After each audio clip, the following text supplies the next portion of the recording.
पाकिस्तान 'ਚ पंजाबी कॉन्फ्रेंसां दे सब तो वड्डे नैटवर्क पंजाबी नैशनलिस्ट फोरम वालों जी आयां नूं। पठाना दी चिक चिक ते पंजाबी कौम की करे।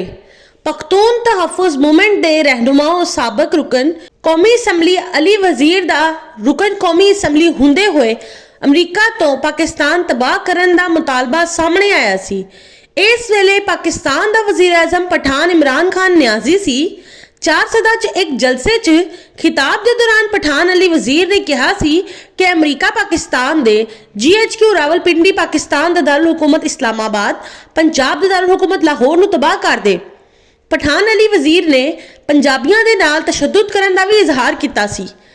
पाकिस्तान दा वजीर आजम ते खैबर पख्तूनख्वा दा वजीर आला पठान दे हुंदे होए जबकि पाकिस्तान ते पठाना दी हुकूमत होने के बावजूद पठाना दी तंजीम दी पाकिस्तान दुश्मनी ते पंजाबियों के नाल तशद्दुद दा इजहार करना पंजाबियों के लिए ताजुब दा बाइस सी।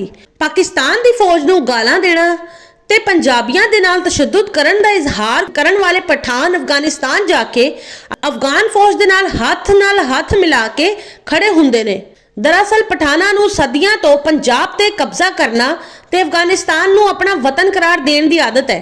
पठाना ने हिंदू पंजाबियों के इलाके ते कब्जा करने के बाद हिंदू पंजाबियों की जमीन ते अपनी सियासी समाजी मुआशी इंतजामी इकतसादी बालादस्ती कायम कर ही लई सी। हुण शुमाली पंजाब च भी काबज होना शुरू हो गए ने जबकि पंजाब ते पंजाबियों नूं गालां देना ते अजीम बाचा खान दे पोते परपोतियां ते पैरोकारां तक दा फर्ज बन चुकी है। पाकिस्तान दे कायम हुंदे ही सरहदी गांधी अजीम बाचा खान दी हरकतां दी वजह तो पंजाबी कौम नूं चाहीदा सी कि पठाना नूं फाटा दे इलाके च ही महदूद रख दे। ऐसा ना करन दा नतीजा ये निकलिया कि बंगाल दे बांग्लादेश बनन तक पठाना ने पाकिस्तान ते हुकूमत भी की। पंजाब सिंध बलूचिस्तान सूबाई सरहद च फैल गए। सूबा सरहद का नाम भी खैबर पख्तूनख्वा करवा लिया।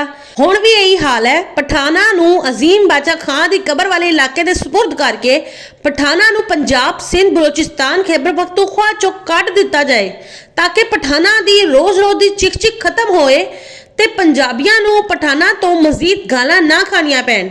वैसे वारिस शाह ने ते 18वीं सदी च ही पंजाबियों नूं दस दिता सी कि पठाना दे नाल सिवाय दीन दे साडी कोई चीज मुश्तरक नहीं।